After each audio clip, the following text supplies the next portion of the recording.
Paramashivoham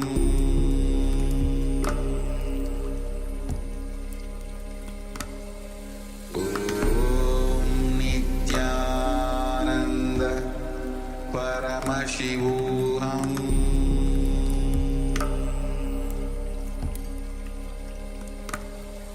Om Nithyananda Paramashivoham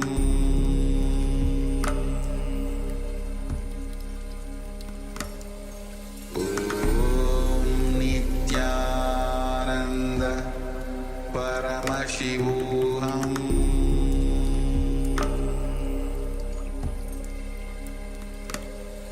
Om Nithyananda Paramashivoham Om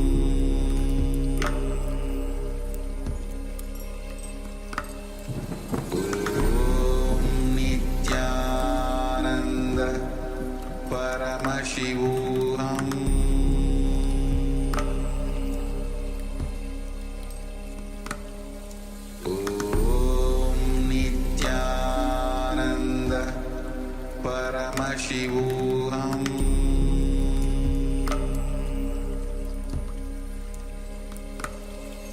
Om Nithyananda Paramashivoham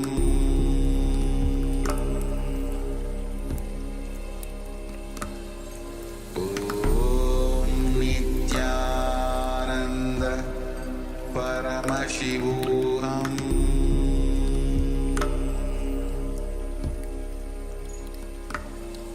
Om Nithyananda Paramashivoham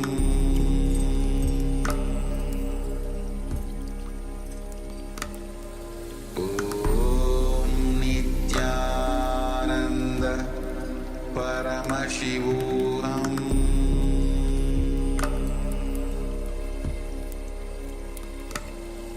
Om Nithyananda Paramashivoham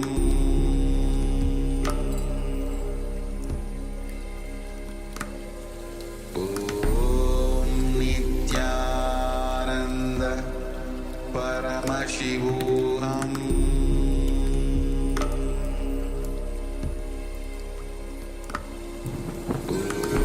Om Nithyananda Paramashivoham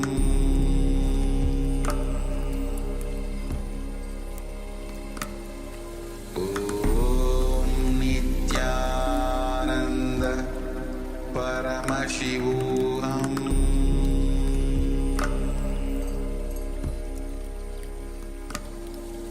Om Nithyananda Paramashivoham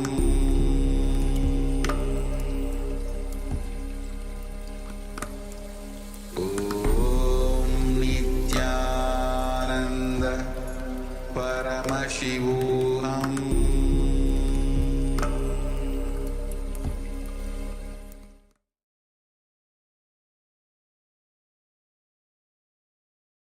Yes, you can relax now.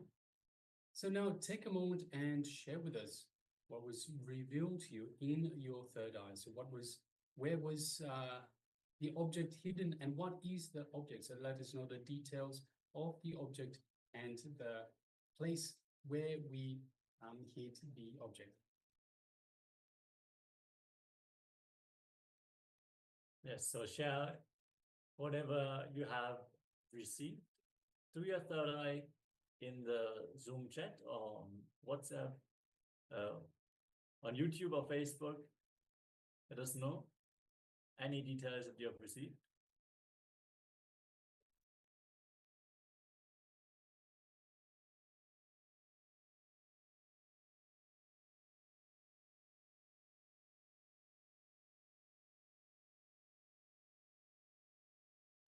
Just take a moment and share any details.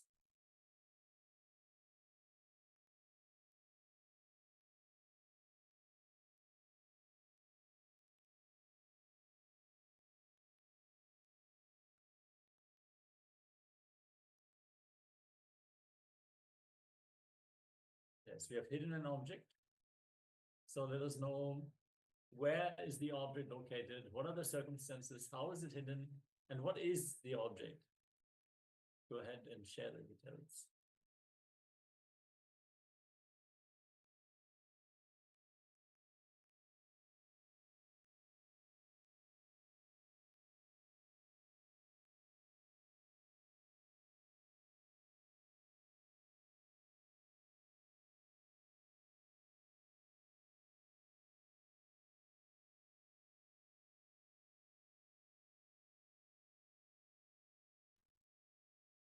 All right, so if you still share it, please continue to do so. Meanwhile, we will be revealing the details about the object and the location that we hid the object in. So I can't walk over and get the object, but it is a coconut. So we had the coconut earlier in terms of the objects that was in front of the acharyas for a previous round of power manifestation. So this time we hid the coconut. So we had the coconut and hid it in a crate. So we have a crate in which you hold perhaps vegetables or fruits, and we had hidden the coconut in the crate. It's a black crate, and the crate is standing on the edge like so. So it's not lying flat on the ground, but it's standing on the edge like so, and with the coconut hidden within the crate itself. So the crate is like this, coconut inside. So yes, that is the details of the object that was hidden by ourselves, the acharyas, for this round of power manifestation. Yes, so if you've seen anything related to fruit, or maybe the color black, some grill pattern, lines and cross, all these point towards the right direction. Let us know what are the details that you actually saw during the power manifestation, so we can celebrate your manifestation. Yes, so now let us move on to the next segment. The next segment in our program for today, which is break free from past conditioning. Yes, let us take some time, sit straight, with the head, neck, and spine in a straight line. Come to a space of pure listening and restful awareness. Don't let anything distract you. Be fully with Swamiji as he is giving us the breakthrough, how we can break from past conditioning. Let's enter into this analysis.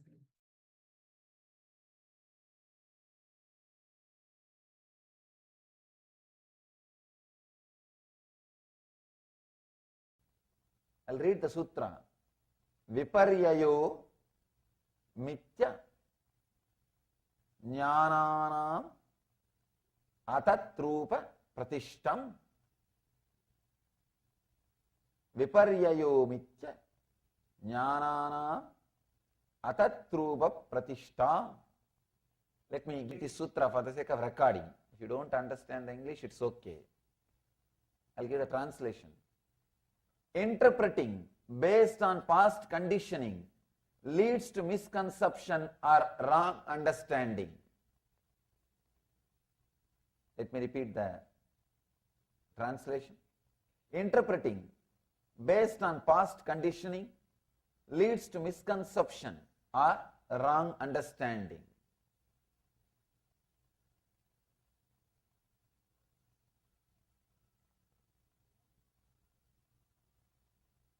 The Upanishads, Zen koans, Sufi mystics' poems, everything expressed by the enlightened masters are again and again repeating what is reality. Isha Vashyam Itam Sarvam, whatever is God. Again and again, even the Zen masters, they say, before enlightenment, mountain is a mountain, tree is a tree, river is a river. After enlightenment, mountain is a mountain, tree is a tree, river is a river.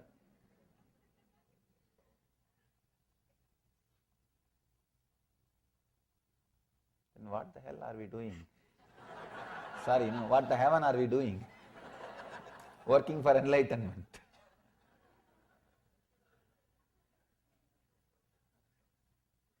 Again and again, masters say what is. Buddha beautifully says, tatata. The word needs to be understood, the isness. Then what is the problem? Where problem starts? Problem starts with our wrong understanding, as Patanjali puts it here, viparyaya. Please understand, it's a important word. I can say the key.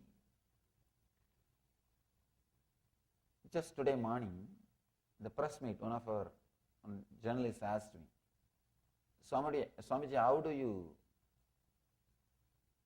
ask us to meditate? What are we supposed to do? You speak about meditation. Should we close our eyes and sit and meditate? What we should do? I replied him, in the initial level only you need a technique. You may need to close your eyes and sit for half an hour or 45 minutes, do something. But actually, the real essence of spiritual life is not even meditation. This one sutra, complete understanding, completely understanding, stopping the misunderstanding is real meditation. Please understand. Meditation is not just an activity you do for some 10 minutes or 15 minutes or half an hour per day, then you leave it. No. It's a quality of life. In the initial level, maybe it is necessary for you to create a concentration and center yourself. So half an hour sitting with closed eyes, okay. But that is not the end. Techniques are like boat. But this teaching, what Patanjali is giving in this sutra, is like a river. Boats are okay in the initial level, but boat is not life. That is not life. Life is river. Here, Patanjali is giving a very beautiful technique, amazing technique. I can say the essence of spiritual life. When I read each sutra, I feel like this is enough, nothing more is required. You don't need anything else. Any single sutra, if you take up one sutra and contemplate, that's enough. Nothing else is required. Nothing else needs to be done. One sutra, if you can internalize, that seed is enough. It will bear its fruit. The fruit will be your enlightenment. Sometimes I feel you should not read more than one sutra per day. Because if you read too many sutras, your mind will skip from here to there, here to there, here to there, here to there, and you will not internalize. You will not meditate on them. But if you read only one sutra, your whole mind will be working on it. Or that sutra will be working on your consciousness. Your whole being will be filled with that one sutra. You will see that sutra starts expressing itself inside you. It starts expressing itself inside you. Interpreting based on past conditioning leads to misconception or wrong understanding. The whole thing, whatever problem you have, can be solved with this one key. Because your whole thing, whatever problem you have, everything is just because of one reason. That interpreting based on past conditioning leads to misconception or wrong understanding. Please understand. All your fear, all your greed, all the things which you think as your identity, all your worries, whatever you think as disturbance, misfortune in your life, can be sorted out with this one understanding. If you look with a little sympathy, little compassion, little sympathy and compassion towards this moment, will completely open a new door. You will have a new understanding. When you don't have compassion to this moment, you always judge this moment with your past experience. Please understand. I am giving you a new key. Have compassion towards this moment. Have compassion towards sympathy, towards present moment. We never have a compassion towards present moment. We are always violent with the present moment. That is why we kill it with the past. We kill the present moment with the past. We are constantly waiting for present moment to come so that you can kill it with your past. You can destroy it with your past. You can abuse it with your past. Abusing the present with the past is what I call hell. Continuously we torture, we disturb the existence by killing the present moment. Please understand. The eternity comes in front of you, presents itself to you in the present moment. You can touch the eternity only by touching the present moment.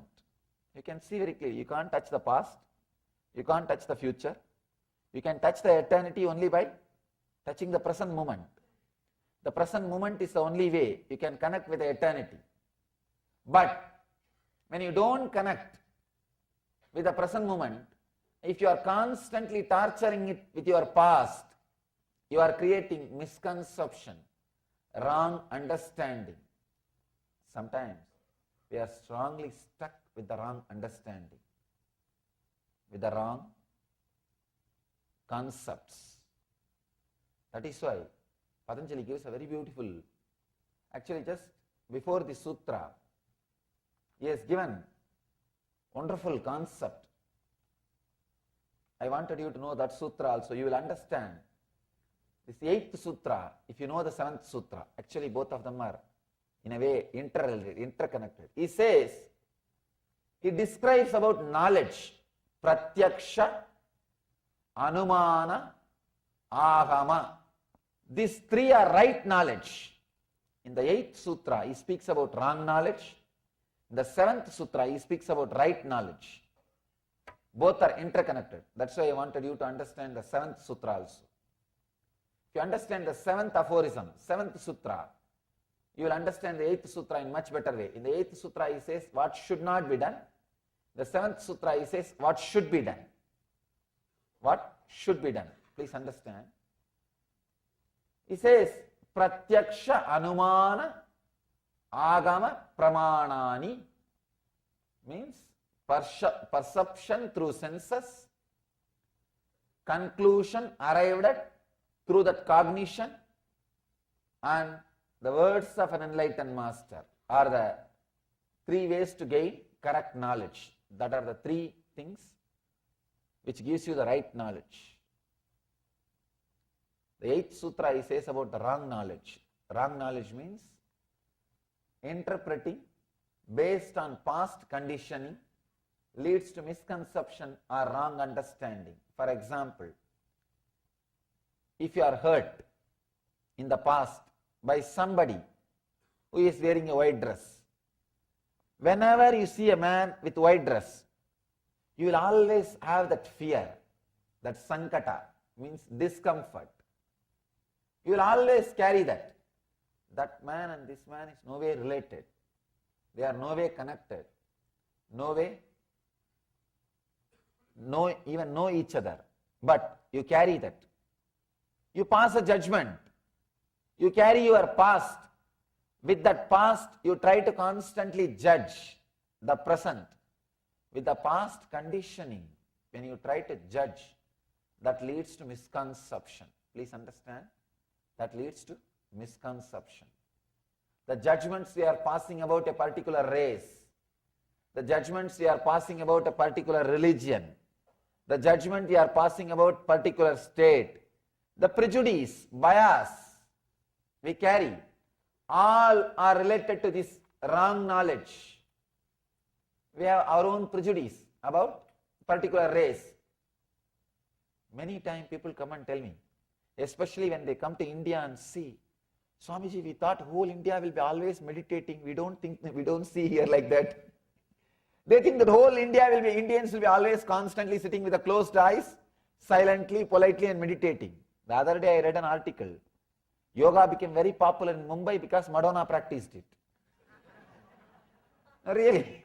The power yoga has become very popular because Madonna practiced it. Please understand, do not carry concepts. Do not carry assumptions. We pass judgments. For example, if you meet one person, based on your experience with him, you judge that whole country, you judge that whole race, you judge that whole religion. Poor religion, what it will do? Poor man, what he can do? No. You cannot pass judgment like that. You cannot just create ideas. Please understand. Creating this kind of ideas and adding, sometimes we think, yes, this guy misbehaved with me. I know it's not that all the people from his religion or from his country will misbehave with me, but even then I can have a casual opinion. What is the wrong? Nothing wrong. So when you casually chat with your friends, you pass a comment. You know, that guys, they are very egoistic. Their whole country is arrogant. You make a comment. You think, what is the harm in this simple comment? Nothing wrong. After all, I am not going to believe this. You yourself think inside. No. It is not true. I am passing a judgment against one race or against this country. How can I pass a comment? It's not true. One side of your mind will say. The other side you will say, no, it's not wrong. After all, it's okay. Don't think. If you repeat some words again and again, you will start believing it. So be aware of the words you are repeating. Please understand. The other day I was reading autobiography of a yogi, Paramashivoham autobiography. He says very beautifully, the power of words. The first few chapters, he describes few incidents where he uses particular words with a strong concentration. Just that words come true. He says he was having a conversation with his sister. Suddenly, for some reason, he said, the sister was trying to apply some medicine on her body. The Yogananda commented, that medicine will not work. You will have the boil twice tomorrow. She was trying to apply some medicine for boil. He says, you will have medicine, you will have the boil, 2 size, double size tomorrow. And he says, I will also have boil in my hand. The sister says, what are you talking? Why will you have? You don't have any problem. Why do you say these words? And he just makes this statement. And tomorrow it is there. He had the boil and the sister had double size. He says, I was shocked. Just the mere word, the power of mere word. Please understand, never utter words like, they are wrong, this race is wrong, that country is wrong, this religion is wrong. The more and more you utter, you will start believing the same words. You will start strongly feeling that same words. One more important thing, the world is too small. Don't think, oh, if I make a comment about that country, it's okay. Even if I think that country is bad, it's okay. I'm not going to go to that country. Don't think. You may not physically go to that country, but any news you hear about that country will start kindling different emotions in you. I have seen many people suffering with unnecessary lust, unnecessary anger. I always tell people, keep the lust which you need for your day-to-day life. Keep the anger which you need for your day-to-day life. That is okay. But we suffer with unnecessary lust, unnecessary anger. Unnecessary anger means the anger which is no way going to help you, or the anger which you can no way exhibit. For example, you read some news about some country's president. In some country you say, these guys are killing their citizens. You carry a strong anger. This fellow is doing all these things. You carry a strong anger. Will you be able to do anything against him? No, you can't. You can't directly interfere in his life. You have neither right nor power, nothing. You can't do anything in his life. What you will be doing? You will be just sitting with that anger. Whenever you hear that guy is suffering through some news, you think, this fellow needs. You feel your anger is fulfilled. Your violence is getting fulfilled. You go on cursing. Please understand, this is what I call excess anger. Carrying the anger which is no way directly related to your life.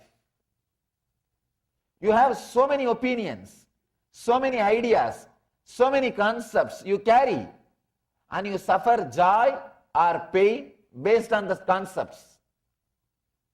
I have seen people sitting in front of TV and crying for no reason. No way they are affected. The news which is told, no way they are affected. Either they cry or jump. Means excess anger, excess greed, unnecessary anger, unnecessary greed.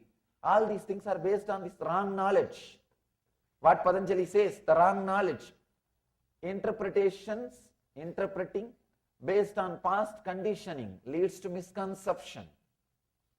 I have seen this enough in the life. Enough. I have seen, because I am traveling all over the world. I am seeing different race, different community, different culture, different religion, different nationality, different background, different kind of people. I can say if this one sutra of Patanjali, if this one teaching of Patanjali is propagated to all over the world, there won't be any wars. There won't be any wars. The world will become peaceful, blissful place. So much of peace will land on this world. The big problem is we quickly pass judgments about a particular race based on one person, about a particular group based on one experience. One experience is enough. You think, yes. My friend also told me, those guys are very arrogant. See, I realize he is arrogant. They are arrogant. You are just waiting. You are just waiting. Each country has jokes and comments about particular race or particular religion. Each country, they have jokes. In India, especially about Sardarjis. No, they have so much of jokes.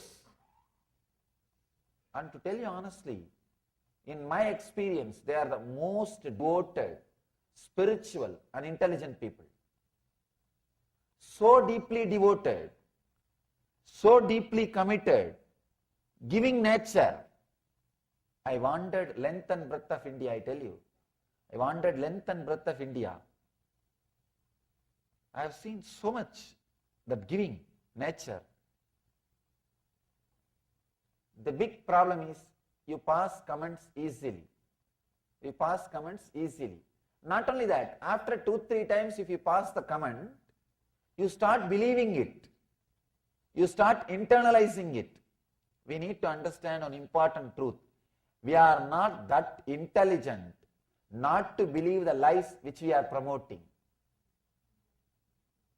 In the initial, you may start promoting some lies knowing that it is lies. After a few days, you yourself will forget it's a lie. So be very clear, do not start a lie. Do not start a rumor. You will be suffering with it. You will be suffering with it. A small story I read somewhere in a book. One journalist who writes all tabloids goes on, actually lies can be sold, rumors can be sold much easily. Negative news can be sold very easily. It sells like hotcake. Negative news sells like hotcake. Just write some 10 positive things. One enlightened master came, he did so many good things and he is doing so much service. Who will read? No. But write some news about the drug or some news about the murder, some news about some criminal activities, paper will sell. Negative things can always be sold. So this guy who lived his whole life by creating and maintaining rumors. creating and sustaining rumors. This guy dies and goes to the court for judgment, the upper court. There Saint Peter is standing. He says, "Oh, tabloid journalist, no. We don't let you inside heaven. Go to hell." That guy says, No, give me just one day. I'll go around and come back. I'll just see the heaven only once. This guy says, "No, you have no work here. You have no business here. Here no news comes. All saints are happily sitting in the cloud and singing Hallelujah. There is no news. Everybody is completely settled. Here nothing happens. Go to hell, you will have a lot of news. All famous people are there. You will have enough news." This guy says, No, I wanted to just see one day. Saint Peter says, "It is impossible. We can't allow you inside." Then this guy tempts Saint Peter. This guy is an intelligent guy. He says, "Give me 24-hour time. If I can convince any one of your journalists to go to hell, will you let me stay here?" Saint Peter says, "This is too much. How can you do that?"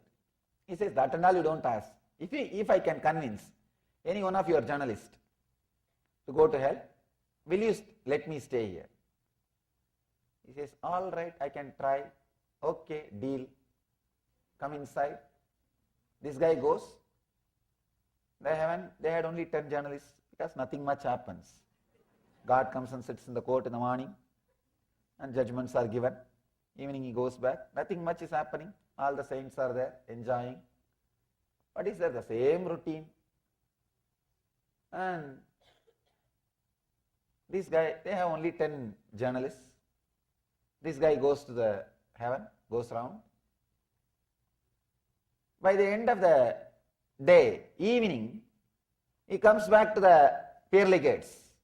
Saint Peter says, "No, now you cannot go back. You have to be here." This guy says, "What happened?" "No, I have to go to the hell." Saint Peter asks, "Why? Why do you want to go?" What this guy did, this guy created a rumor that in the hell they are starting a new magazine. They want editor. He spread a news and all the fellows fled. Because how many days, especially journalists, you can't be sitting without news. It's really boring. Even in the heaven, they want some news. And without news, even heaven looks like a hell for them. So they thought, better let us go to hell. They all ran away to hell. And this guy is also running. This guy who created the rumor, this guy is also running. Saint Peter stopped and said, "What happened? You only created the rumor. All of them are already in the hell. Now you are the only journalist we have. We can't afford to lose you also. You have to be here." This guy says, No, I only started the news that is true. If so many people are believing, there must be some truth in it. If so many people are believing, there must be some truth in it. Understand? Don't start rumors. Don't start rumors, even in a jovial way. You will be caught by your own rumors. You will be caught by your own words. The words which you create, I have seen many times. People casually create simple words. In the relationships, they very casually create simple words. He is bad. He is torturing me. Very simple words for no reason. For very simple incidents. But those words gets imbibed, engraved, and you start thinking that's the truth. Please understand, words can just stop your thinking. Words can just stop your perception. Words can just stop your conscious flow. For example, if you are in a particular situation, if you are open, fresh, alive, without the past conditioning words, you can handle that situation directly. You can live that situation directly. You can experiment with that situation directly. You can experience it directly. You don't do. You have some idea. You have some idea. You think, no, I know. This is what is going to happen. I know. You see, I was telling you the other day, this guy is like this only. Your mind comes to a confirmation and immediately you jump and start taking actions. Look into yourself. All your suffering, I can say capital letter A-L-L, all your suffering is just with this one problem, carrying, interpreting based on the past conditioning leads to misconception or wrong understanding. Wrong understanding means wrong decisions. Suffering, you can see in your life. You don't wait till the situation comes in front of you. You take your own decisions, your own ideas. Mind becomes chaos. Mind becomes chaos. Completely confused. With the past engrams, you go on and on and on interpreting. Create problems. Actually, many times you can see.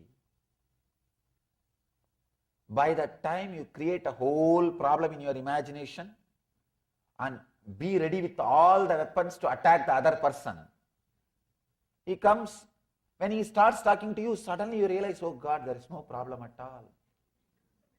He did not even think about it as a problem. Here you are waiting with a high BP, with all the weapons. If he utters that word, I will utter this word. If he talks that word, I will talk this word.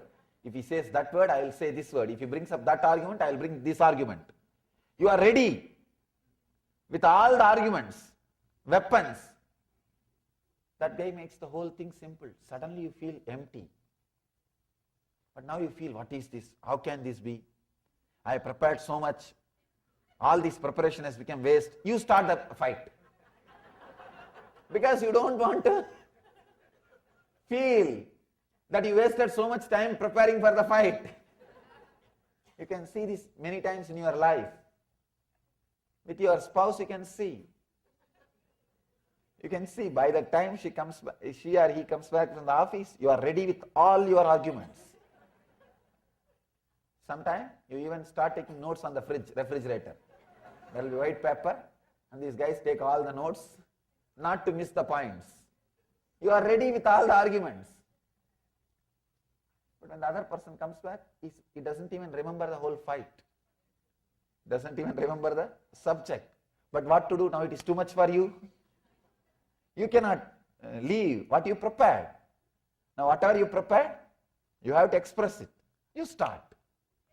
That's the way life goes on. Understand? Our judgment based on generalization, we need to understand an important truth. We think in a generalized way, but we live in a localized way. Our day-to-day life is dealing with one person, one situation, but your mind always generalizes. Always generalizes. I have seen many times. People have their own weird ideas, weird opinions, weird concepts. It is just impossible. Small story. One guy goes to a psychiatrist. Psychiatrist sees his behavior and all those things. He says, I'll surely try to help you. I think you have a problem that you are thinking you are a dog. That guy says, yes, small dog with a black and brown patches. Don't you see me? Doctor says, don't worry. I'll try to help you. Can you first lie down first in that couch? I'll see. And try to find out the root cause of the problem. That guy says, no, I cannot do that. Doctor asks, why? No, I am not allowed up in the furnitures. Understand? If you are convinced about something, you are too strong. Instead of going to the roots of the problem, you go on, hold on to the surface. You hold on to the surface. You know, if you go to the root, the problem may disappear. But the problem is your companion. You may feel lonely. If you don't have anything to worry, suddenly just think. Suddenly if all the worry from you is taken away, what will happen to your life? You will feel empty, alone, lonely. I think that will become a big worry. That will become a big worry. So you don't want to look into the roots of the problem. Here Patanjali is analyzing very beautifully. With this one sutra, he describes all our problems. Just sit and contemplate on this one sutra.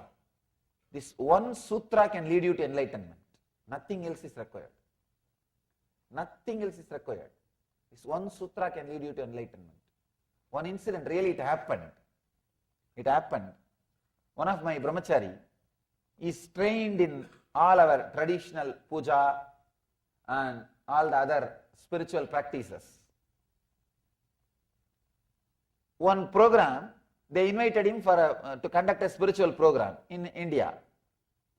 This guy went and attended the program. He was pronouncing those Sanskrit mantras so beautifully. The local temple priest, they thought he is a Brahmin. Local temple priest, they thought he is a Brahmin. He is a upper caste, the priest class boy. So when they saw him, he beautifully sits and his body language is very graceful. When he does the puja and rituals and chants the mantras, they thought he is a Brahmin. They gave him all the respects and touched his feet and did the namaskar and everything. All the program was over. They took him to the nearby temple, gave him all the honor. He finished everything and came back. Somebody who went to the temple next day told that priest that he is not a Brahmin. That's all. Till yesterday evening, this guy was honoring that brahmachari, feels blessed that he is able to receive him and touch the feet, all the things. Now this fellow suddenly is in depression. He is in depression. He is continuously taking bath for 3 days. 3 days he is taking bath. And 3 days he did not enter the temple. And 3 days he has to do all the rites to clean himself. I was shocked. If that inauspiciousness is supposed to come by touching that non-Brahmin, it should have come when you touched, not when you heard. Not when you hear the news. It should have come when you touched. When you touched, you don't have a problem. You felt blessed, auspicious, graceful, blissful. But when you hear the news, it means what? The concepts, the past conditioning. The past conditioning. That poor guy, he suffered so much, just that conditioning. I shouldn't have touched the feet of a non-Brahmin. Just that one conditioning. Many times we suffer with conditioning, not with situation. Please understand, 99.9% of our sufferings are not related to situation. It is related to conditioning. The 0.01% suffering is not a suffering at all. All our sufferings are related to conditioning, not related to situation. You have an idea. Your mind is programmed. Your biocomputer is programmed from the young age. What is desire? What is joy? What is pain? What is fear? You are programmed. You live based on that programs. You take decisions based on the programs. You walk based on the programs. You talk based on that programming. You do everything based on that programming. This is what Patanjali calls wrong knowledge. He says viparyaya. Viparyaya is the word. You can't translate in English. Wrong knowledge is also not a right word. Viparyaya means everything is wrong. I can say wrong cognition. The very intake is wrong. The way in which you process the data is wrong. The way in which you output, deliver your result is wrong. The word wrong knowledge does not give the right meaning of viparya. Viparya means every step is wrong. How you receive the data, how you internalize the data, and how you process it, how you take a decision. Whole thing is wrong. Please understand. Again and again, Upanishads are declaring. Again and again, all enlightened masters are declaring, whatever is divine, God. If you see anything other than the divine, any other experience other than bliss in the life, you are having this problem. You have this problem. You need this sutra. Contemplate on this sutra. You don't have to, I am not saying you need to by heart or you need to repeat. I am saying internalize this idea. Internalize this idea. Sometimes people start repeating this sutra. Viparyaha, viparyaha, nityaha, mityaha, viparyaha. Finally they do the wrong thing. I am not saying you need to repeat. I am saying internalize. Constantly contemplate on this mantra, on this sutra, on this idea. Interpreting based on past conditioning leads to misconception or wrong understanding. Do this as an exercise, homework. Just sit for 1 hour in the house today. Write at least 10 incidents. You can surely write 10 incidents. I can say 10, I am not even saying from your whole life. From morning till today, you can write 10 incidents. 10 incidents where you did the same mistake of interpreting with the past conditioning, bringing wrong understanding because of past conditioning. Just write 10 incidents. See how your mind is behaving, how your life is happening. You don't even have to bother or struggle to correct yourself. The big problem is, before even you understand the depth of the problem, you start correcting. That is where the problem starts. The problem never ends.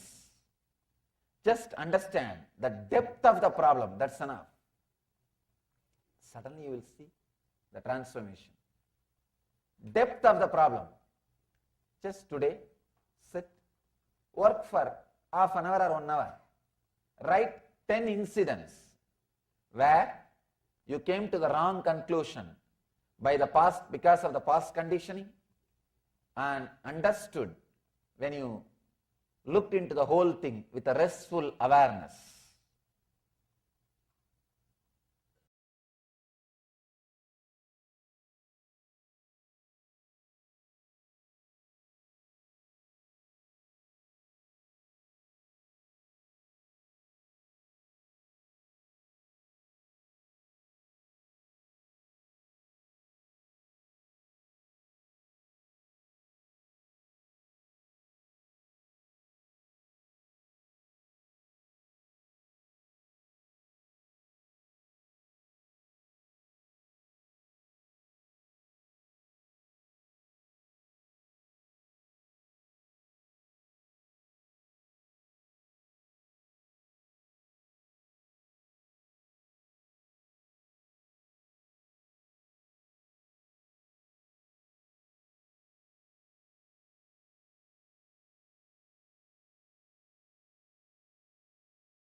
purpose of the description is how to use this modification to lead us to joy, to lead us to bliss. I can say it can lead only to joy, then bliss suddenly happens.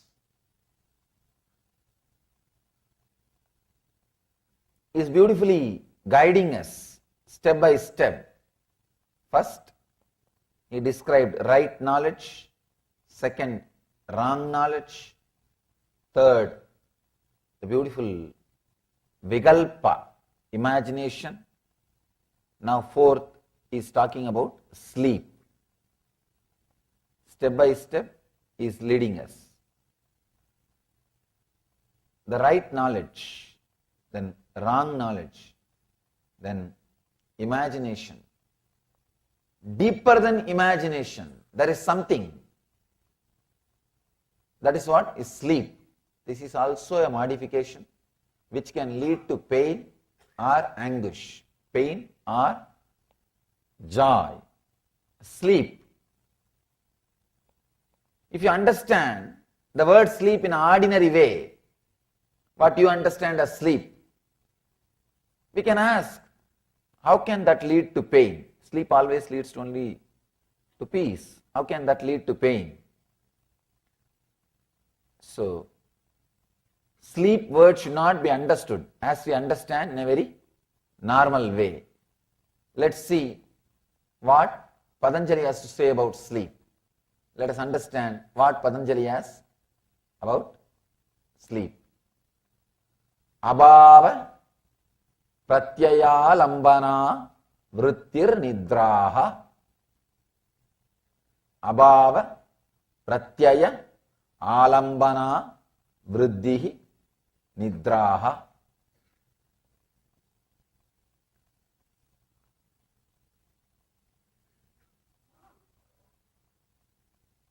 When I read each sutra, so much of appreciation and respect for Patanjali comes. Even this sutra, if you have a little Sanskrit background, you can see, you can understand. Right words, not one word extra. Right words is connecting. Just one line. He has described different dimensions of sleep. Let me give you the translation. The subtle state where thoughts are not visualized is sleep or nidra.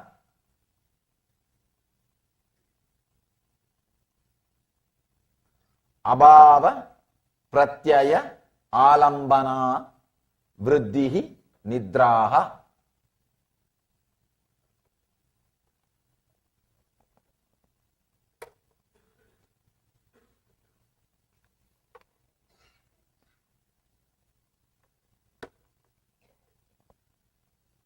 The subtle state where thoughts are not visualized is sleep or nidra. The moment I translate, I can very clearly feel I am able to translate only one dimension of that sutra. That sutra can be translated from different dimensions. Here I have a beautiful book by a research scholar, Salvatore. He has beautifully created a book giving 12 different translations. I wanted to give a credit for his great work. 12 different translations. When I see all the 12 different translations, I can say very clearly, each one of them are approaching Patanjali from different level of consciousness and different angle. I'll try to give you the deeper truths, what Patanjali is trying to express, what Patanjali wants to say about sleep. One important thing,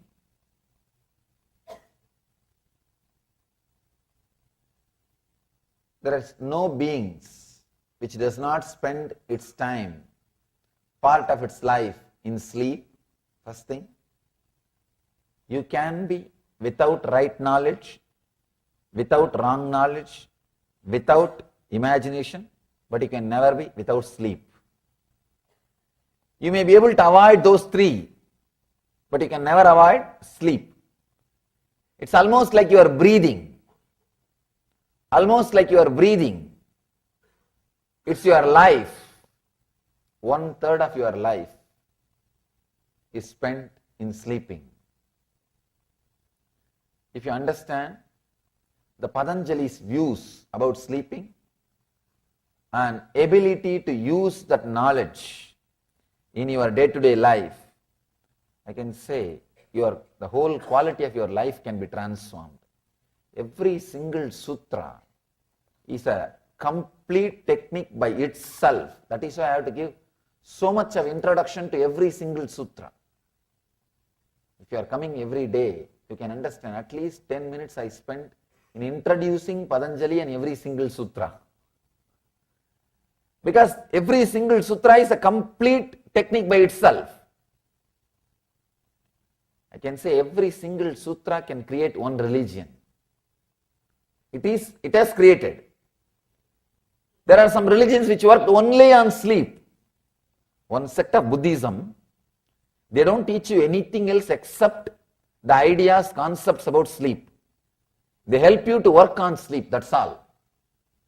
In daytime, whatever you do, you can do. In daytime, anything you can do. They say that let's do all the spiritual practices and take exercises for spiritual growth during sleep and use the daytime for some other purpose. I think that will be really a wonderful thing. I saw the other day one advertisement. Let you earn more and more money during your sleep and keep your days to spend with your loved ones. One financial firm advertisement. Anyhow, this Buddhist tradition helps you only how to work on your consciousness during sleep. Of course, source is Patanjali.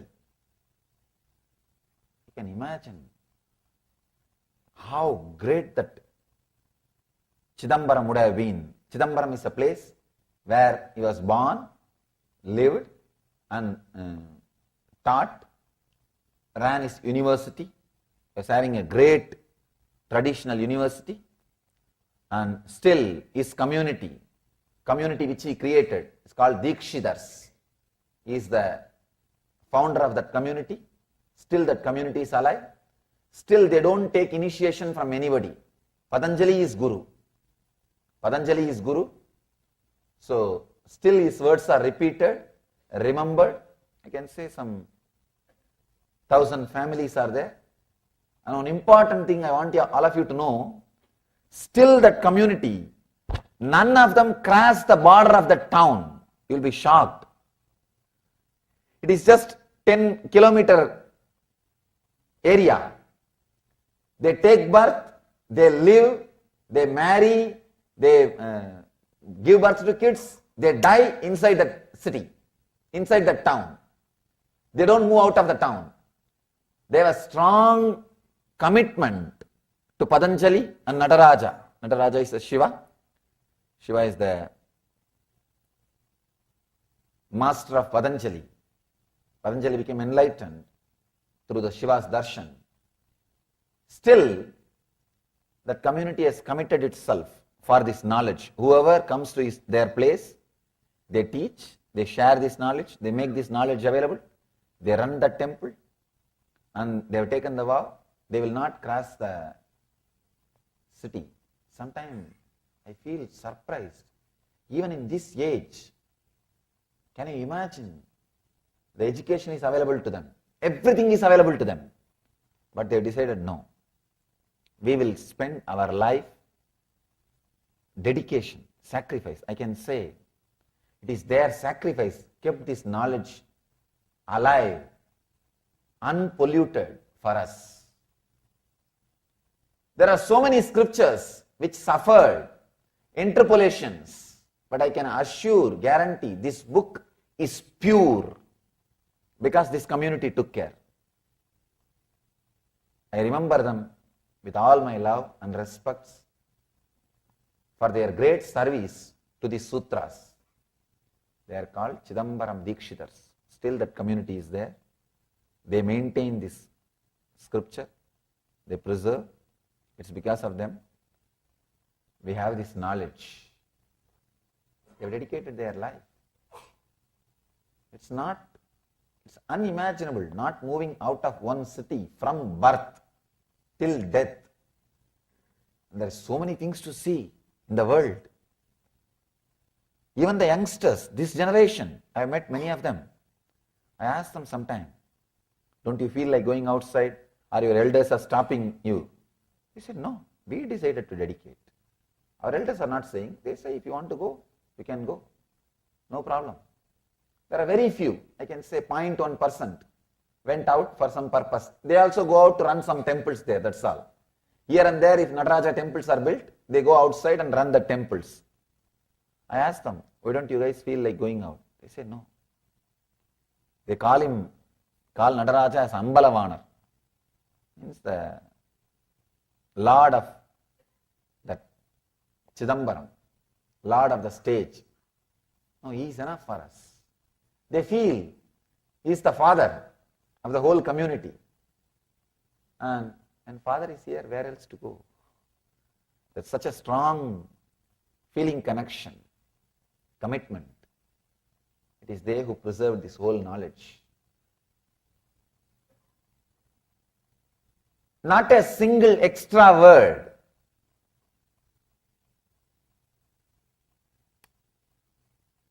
Apava, pratyaya, alambana, vriddhir, nidraha. The subtle state where thoughts are not visualized is sleep or nidra. He is not only talking about the sleep which you experience in the night. You lie down, there is no dream, there is no thought. Early morning you wake up, you know only that sleep. We remember only about that sleep. He is not talking only about that sleep. That is also one kind of sleep you go through. But you go through two other sleeps. The sleep which you experience during waking state. The sleep which you experience during dream state. The sleep which you experience during deep sleep state. Three sleep. Waking sleep, dream sleep, sleep sleep.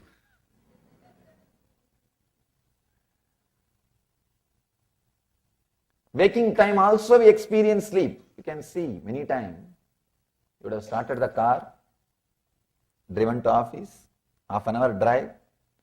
When you park your car in the office and get out of the car, only then suddenly you will remember you drove for half an hour. Half an hour you drove. You turned right, left, stopped in a signal, gave a break for a cop. You did so many things. You did so many things. But you don't remember. Means sleeping during daytime. It's not only, see, I'm not talking about the people who have disorders, who sleepwalkers. I'm saying whole humanity is sleepwalking. Except a man who is awakened, who is enlightened, the whole humanity is sleepwalking. Sometimes my disciples find that people who are living around me, they find that clear difference. They will not be able to cope up with my clarity. They will not be able to cope up with my awareness. I tell them this. They can't grasp. Sometimes I struggle with them. Then suddenly I remember this sutra. Till you are enlightened, no other way.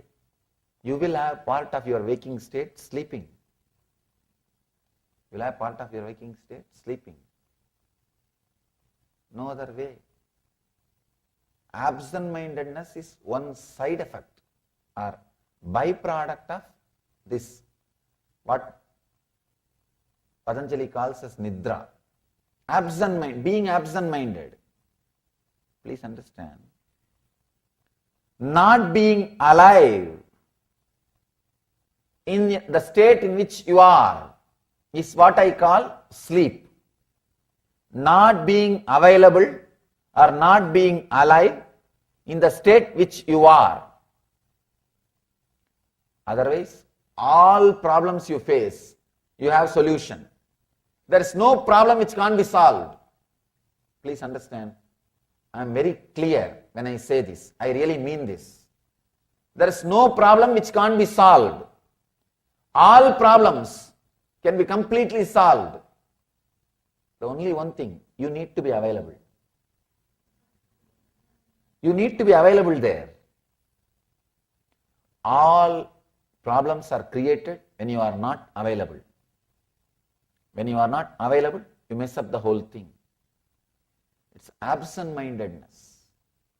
Absent-mindedness, I can say it is very superficial word. Even that can't be the right description.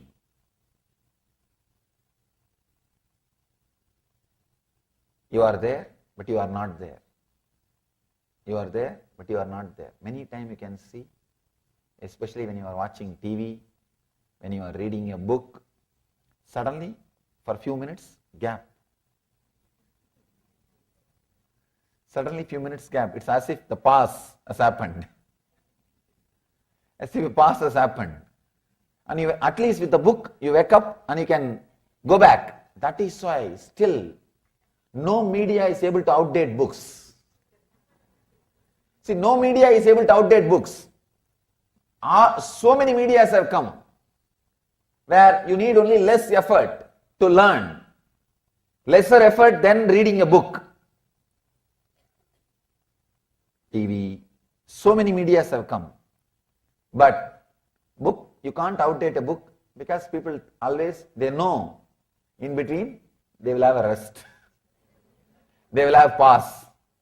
If they have paused, they can go back if it is a book. That is why people believe, trust, rely books more than any other source. Absent-mindedness. Suddenly you are absent. You are not there. Suddenly you are not there. See, your body is moving, you are walking, you are talking, you are going, you are doing this, you are doing that. It is showing all the medical symptoms of you being alive. Clinically you are alive. Medically you are alive. But you are not there. The reflection of consciousness is not there. Body is a mirror which has ability to reflect the superconscious state. The sun is a superconsciousness. Human body is the only body which is polished and directed towards that sun. The reflection is what we call soul, individual soul. All other bodies, they may be alive, but they are not that sharp, they are not that polished, they are not that sophisticated that it can reflect that pure consciousness, that sun. The reflection of sun itself cannot happen. That is why human body is so highly respected in the Vedic tradition. Even the devas, the angels, demigods, even if they want enlightenment, they have to take a human body. Please understand, you are in a blessed zone because the possibility is there for you. If somebody dies after having human body without becoming enlightened, that is the ultimate stupidity he can do. Sorry for the strong word. I am not saying, Shankara says.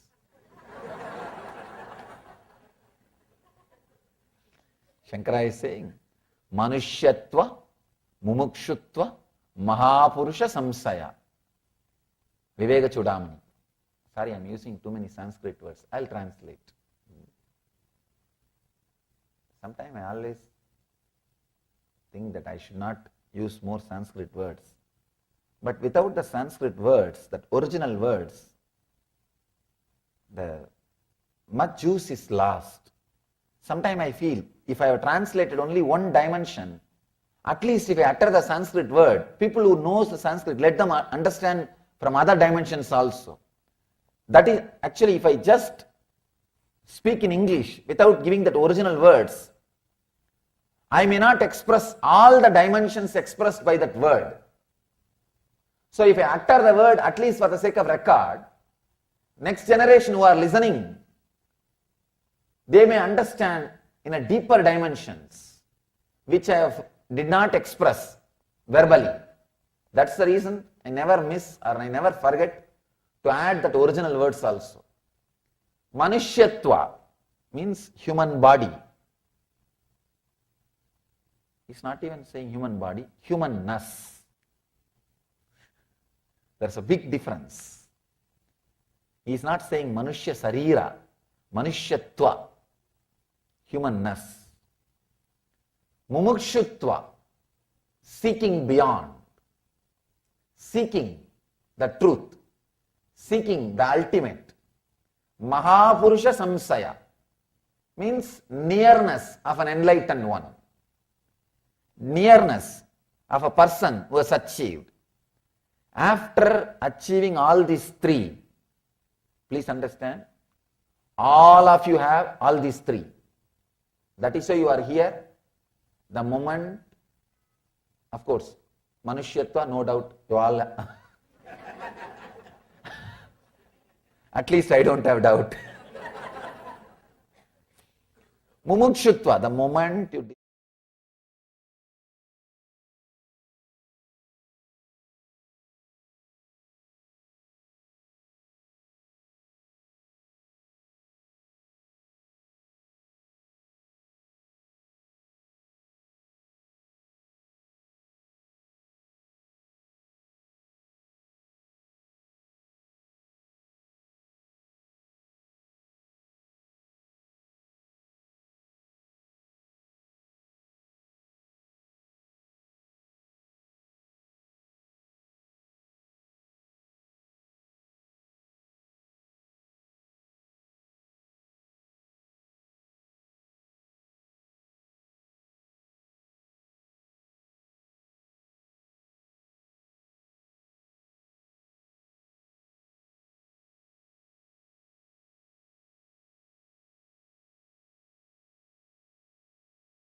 Nithyanandam. We welcome all the Paramashivoham participants as well, Nithyanandam, because today's day is very, very auspicious, celebrating the victory that Bhagavan Subramanya, Skanda, embodies. Nithyanandam, Ma, April, Nithyanandam, and all the others who are joining with us, Ma Jayalakshmi, Ma Saralananda.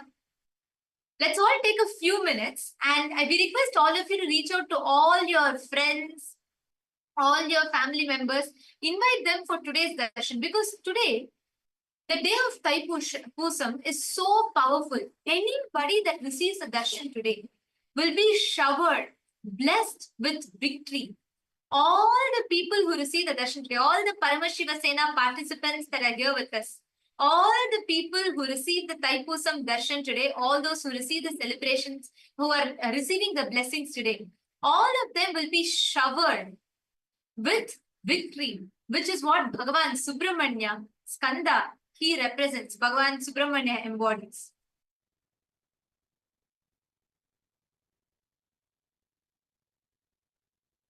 And today, all the participants, the Paramashivoham participants, we request all of you to please come forward and settle down.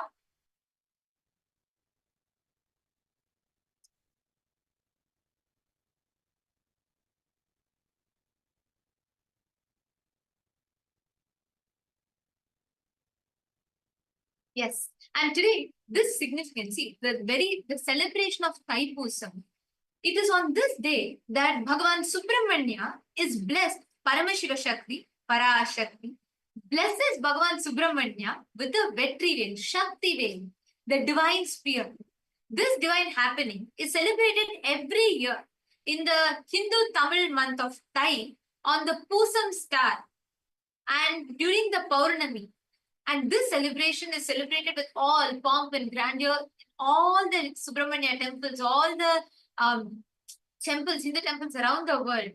And especially in places like Malaysia, many hundreds and millions of people gather together to catch a glimpse of Bhagavan Subramanya, to get the blessings, to receive the grace and blessings. This sacred event symbolizes the victory of good over the evil, the eradication of negativity. Actually, in Swamiji very beautifully explains how Bhagavan Subramanya, he is the establisher, reviver of the enlightenment ecosystems. He is the one who established, brought the enlightenment, the collective integrity together. Bhagavan Subramanya, he is the one who revived the enlightenment tradition, the Siddha tradition, and embodiment of victory, success, grandeur, and celebration. Today, actually, by celebrating this grand festival of Thaipusam that all of us are observing today around the world, in various Kailasas around the world, this grand celebration is being celebrated. We are having people from different parts of the world, be it in whether it's in Kailasa Bharat or in Kailasa Malaysia, Kailasa Singapore. We have even in Kailasa Los Angeles. We have around the world in various different Kailasas. We are celebrating today's very auspicious day. This auspicious day is going to be a powerful breakthrough for all of us in all our lives, in whichever aspect of the life that you want a breakthrough and victory in. Today is the day for it. And today we conducted various different rituals and celebrations world over. All the Kailasas around the world celebrated. Today's celebrations include the traditional Subramanya Abhishekam, where a ritualistic bath is offered to the deity of Subramanya. Then Alankara Seva, Deeparadhana Seva, and all various different all the various different sevas were offered to Bhagavan Subramanya. And today, we are all going to be very shortly, we are all going to be receiving the darshan of Swamiji. Today, Swamiji is going to be gracing all of us as Bhagavan Subramanya. Swamiji is going to be blessing all of us today, just very shortly. And we request all the participants, everyone to please come and settle down. And anyone, we request all of you to invite your friends and family members. Today's darshan is very auspicious. Anyone who gets the blessing today all of them will be showered with victory, success, auspiciousness in all dimensions of their life. So please take a few minutes. If you have anyone, all your friends, family members, please invite all of them to join for today's session, which will be starting very, very shortly. We request every one of you, all the participants, Paramashivoham members, every one of you, please take a few minutes and invite your family, invite all your friends, family members, everyone for the celebrations. And just as we talk, today in Kailasa, Malaysia, there were grand celebrations of Thaipusam. As we talk, it is happening. The celebrations have already begun. And we can see with Annadan, healing, and with so many Rathotsavam, in all pomp and grandeur, it is being celebrated in Kailasa, Malaysia. With a beautiful Ratham. Actually, Kailasa, Malaysia has established, it's the largest camp in the Thaipusam, in the Bathumalai, in the celebrations. And so through various different services, whether it is through Annadan, through continuous, the Nithyananda spiritual healing service that is being offered, through Rathotsavam, various celebrations, the Thaipusam is being celebrated in Kailasa, Malaysia.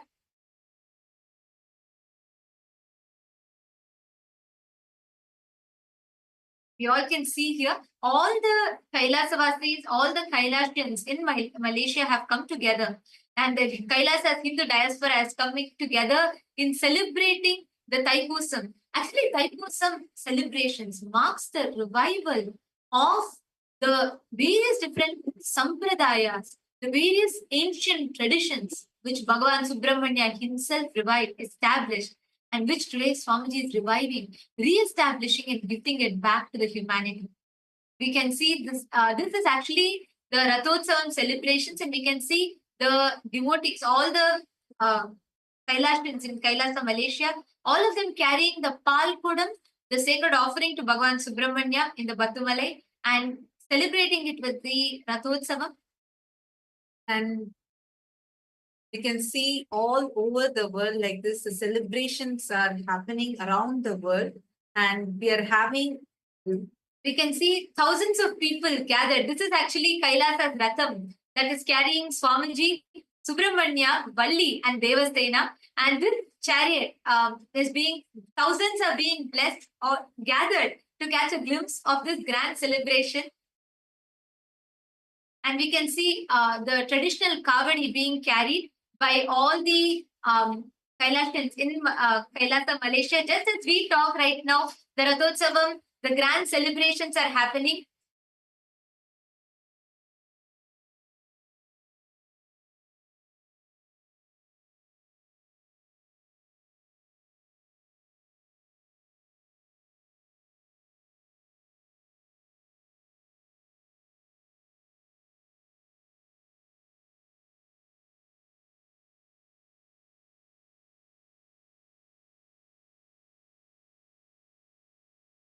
This Thaipusam celebration, just as we talk, is being celebrated all around the world. And Kailasa, Malaysia has already started, and every other part of the world is beginning its celebrations.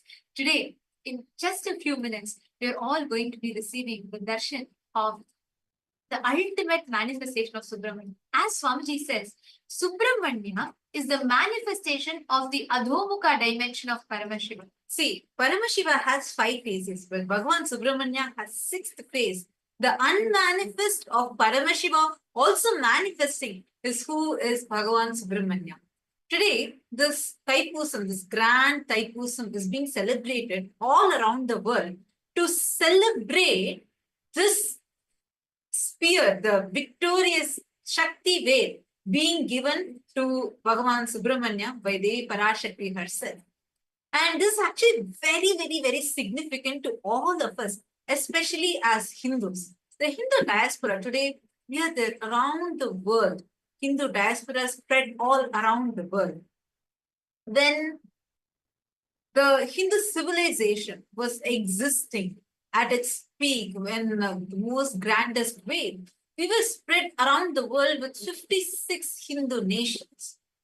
And if you observe, there are some of the significant, very popular, most ancient temples of Bhagavan Subramanya present around the world.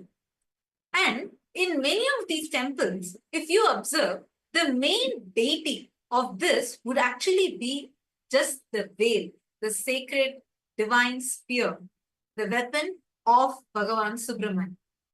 It will actually not even be the deity of Bhagavan Subramanya, but just the veil will be established in multiple temples, including the temples that you will see, whether it's in Malaysia or in Sri Lanka.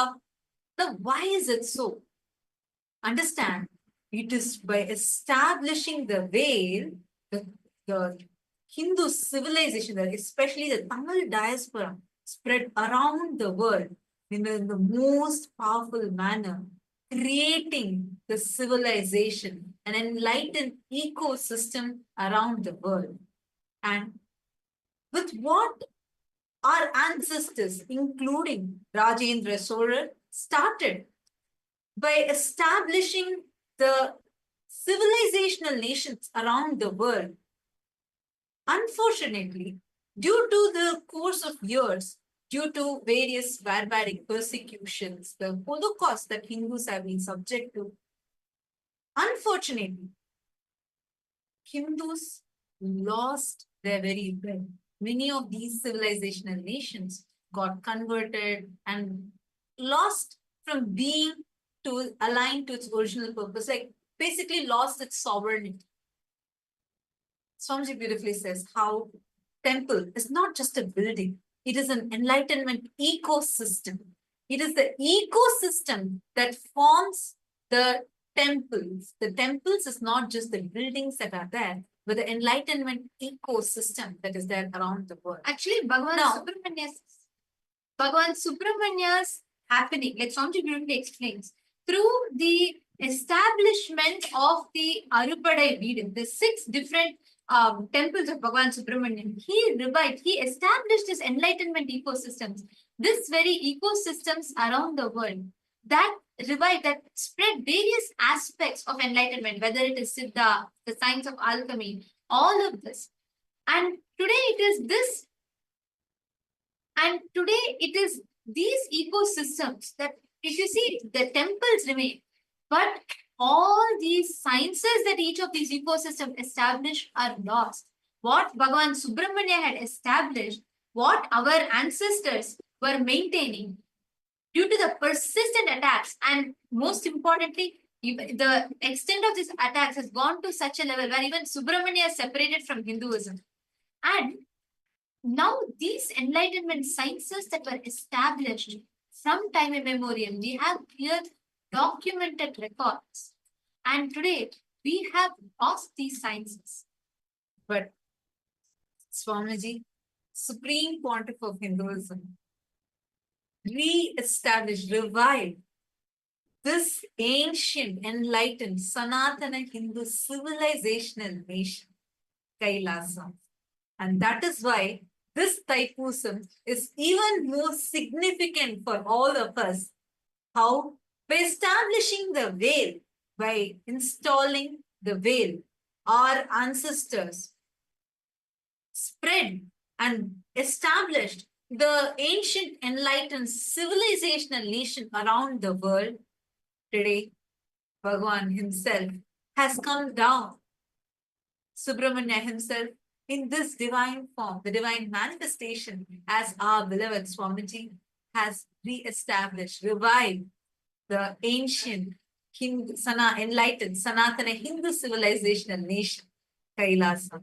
Today, all of us, the entire Tamil in the diaspora around the world, all the Hindu diaspora, the Tamil diaspora that was spread around the world, are able to call this as our home, where we have the sovereignty to be able to revive these ancient traditional sciences and the enlightenment ecosystem back. And that is why today's day is even more significant. Kailasas around the globe are celebrating this grand event, victoriously celebrating the revival of the ancient Hindu civilizational nation. And to add to this, actually Kailasa, Malaysia, right now, as we are talking, is celebrating the Kumbh Mela Amrit Snan also is being celebrated there on this very auspicious day. And we are having various people, like the people are literally flocking there from everywhere around the world are coming, and this our Kailasa, Malaysia, the main camp, which is one of the largest camp, which is the largest camp in the whole of Thaipusam, being celebrated in Kailasa, Malaysia, is actually having thousands and thousands of people right on outside, right in the Pathumalai temple.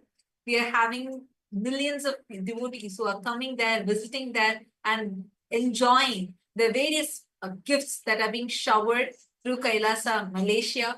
And we are having the chariot celebrations happening, the processions happening. We are having the Aushadha Annadanam that is being served over there, the healing and powerful services, the humanitarian activities. The services are also being served to people that are coming there. So today's day is a very, very, very important day for all of us, even from not just as Hindus, but even from the context of how now victoriously the same Hindu, ancient, enlightened Sanatana Hindu civilization and nation is revived and victoriously manifested for all of us. And today's day is all about celebrating this victory. The victory of the revival of Sanatana Hindu Dharma, the victory of reviving the political legitimacy of Hinduism. What we through the years of relentless persecution, what we Hindus have been the identity, Hindu identity, all the deities have been stripped off of their Hindu identity, and very, very, very systematically, the Hindu deities are being distanced from Hinduism. Like for example, today, Bhagavan Subramanya, who is Paramashiva's very own son, his very identity as a Hindu deity is being removed, and he is being celebrated as just the Tamil god. Like this, all relentlessly, because of the relentless persecution, we Hindus have time and again lost all these ancient sciences, our very identity, the Hindu identity. And through this revival of Kailasa, re-establishing the political legitimacy for Hinduism, Swamiji has revived. Swamiji has re-established Sanatana Hinduism, reviving all these ancient traditional sciences that were unique to Hinduism and that existed since time immemorial, age old, which is all these sciences which were there solely for spreading the enlightenment science to the world, to give the experience of bliss, enlightenment, and joy to the world. And today, all the participants that are here, every one of you that are watching us, in today's darshan, anybody who receives a darshan today, all of you will be showered with victory, valor, any aspect of your life, wherever you want to experience that victory. You will receive the blessings, experience courage, victory, and you have problems, internal enmity, external enmity, whatever you have. Today, during the darshan, all of you can connect to Swamiji. Subramanya himself is manifesting as Swamiji and blessing all of us today. See, normally, you may celebrate this for the victory and to manifest that the success in your life and how to be invincible. But here, you're not just celebrating the Thaipusam only for this, because when you are with Paramashiva, come on, the same cosmic happening, how he manifested, even has unmanifest as Bhagavan Subramanya, where you can manifest all your ultimate possibilities through him. Today's initiation is a very, very, very powerful initiation where Swamiji, as the embodiment of Bhagavan Subramanya, will be manifesting even the Adhomukha, the unmanifest of Paramashiva, which is there in you to become manifest. You are going to be experientially manifesting the ultimate possibility in you. Today, you're going to see how just through sitting in this darshan, a unique alchemy starts happening in you, where the ultimate starts manifesting through you. You will suddenly start seeing how so powerfully, beautifully, multiple levels of full dimensions, even which are unknown to you, will start manifesting to you. It's like a beautiful initiation that Swamiji is manifesting for us. And today we are very, very, very blessed because you are getting to experience when the right cosmological alignment is there, and you are getting to experience this today directly by Bhagavan himself. So get ready. Today's initiation will do the best transformation for you. And most, see, the very word Subramanya, the Swamiji very beautifully explains it. Subramanya means the best of the cosmos. Bhagavan Subramanya is considered the completion, the best of Paramashiva. Swamiji tells Subramanya is completion of Sadashiva in all his glory, in all his powers, in all his auspiciousness, in all his qualities. He embodies. He is the embodiment of absolute power, absolute knowledge, absolute consciousness, absolute leadership, and the ultimate infinite in all its glories is Bhagavan Subramanya. Skanda, Subramanya, Muruga. He is the embodiment of the unmanifest of Paramashiva. Even the unmanifest dimension of Paramashiva manifests in Subramanya. That's why Swamiji tells, he is very happening. He is the expression of Paramashiva's bioenergy, because he happens from Paramashiva's third eye. The life energy, the Viryam, that expresses from Paramashiva's third eye a unique expression, and energy from Devi merges into him, into Mahadev, into Paramashiva. So the male component, the bioenergy is Paramashiva's. The female component, the biomemory is from Paramashiva Shakti, Parashakti. And the muscle memory is Ganga, because the heat, when that intense ball of heat comes out from Paramashiva's third eye, nobody is able to hold it. So it is Ganga Mata. She is literally the incubator. So it is her muscle memory. And it is all these three put together is Subramanya. And this dimension happening of Subramanya, today is a celebration of the victory, where he receives the victory veil, Shakti veil. He receives manifestation of Paramashiva Shakti, Paramashiva Shakti embodying herself and giving it as veil. And with that, he goes on to conquer all the negativity. He's known, that is why Subramania's whenever you have to win over any enemies. Whenever you have to win over any internal, external, any of these enmities, literally you connect to Bhagavan Subramanya and he will manifest. He will immediately, literally manifest and enable you to conquer all the enmities. And Swamiji tells the very purpose of Subramanya is to annihilate all, conquer all the negative energies.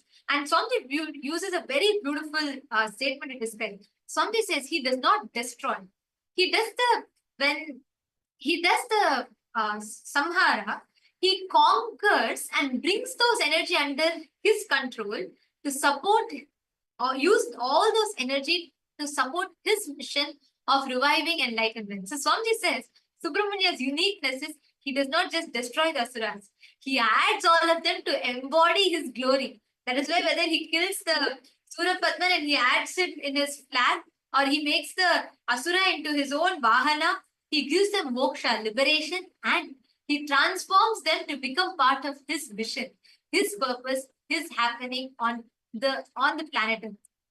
And what he established, he is the master of alchemy, reviving all the Siddha traditions, all the ancient traditions. He establishes the whole Tamil literature, the Hindu Tamil language, and he revives, he establishes it. He starts this whole civilization. And it is this civilization that continues, goes on to become one of the most advanced, one of the most culturally rich heritage. And all what he revived, whether what he established, whether the enlightenment ecosystems, whether the Siddha traditions, the Kundalini sciences, the sciences of mantras, aushadas, all of it, what he establishes, and he initiated this science into 18 siddhas, which continues on to, and today Swamiji has revived these very sciences for all of us. And now, in the darshan, we're all going to be getting ready to receive this initiation. We're all going to be receiving the darshan of Bhagavan Subramanya. Swamiji is going to be blessing all of us anywhere, whatever place, wherever you want to receive victory in life. Just connect to Swamiji, and Swamiji will be showering us, initiating us to manifest that victory. Let us all get ready. Please settle down. Sit straight with your head, neck, and spine in a straight line. Connect to Swamiji. Enter into that deep meditative space.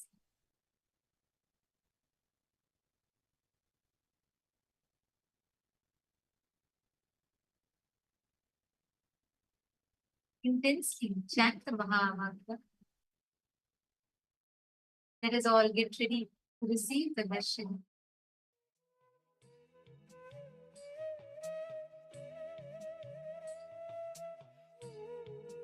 Close your eyes. Sit straight with your head, neck, and spine in a straight line. On this auspicious day of Thaipusam, let us all get ready to receive the invincibility, the Ajayatva of Bhagavan Subramanya. Please settle down. Sit down with your head, neck, and spine in a straight line.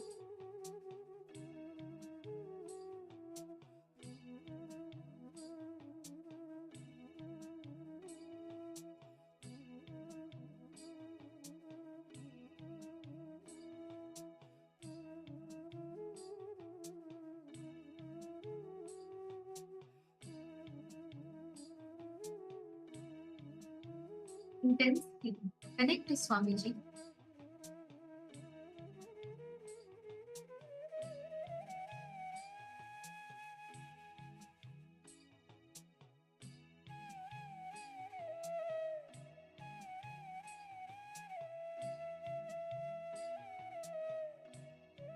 Establish yourself in the meditative space of gratitude.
Established in the deep meditative space of gratitude.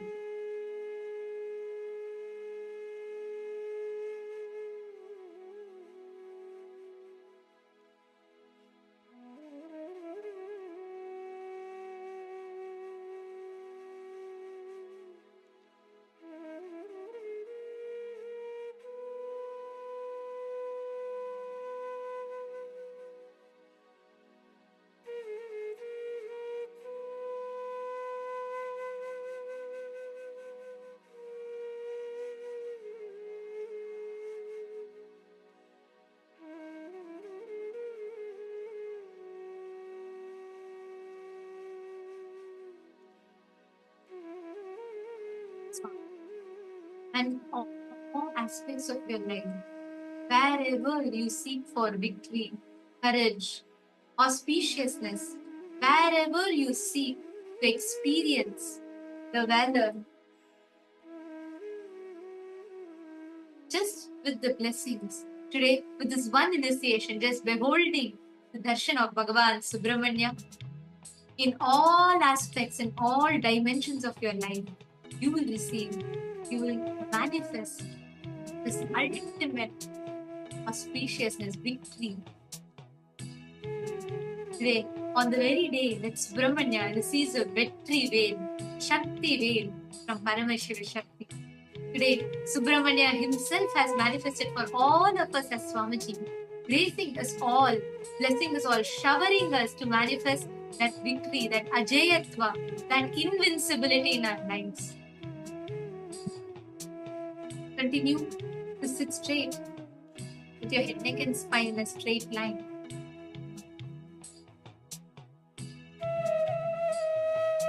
Establish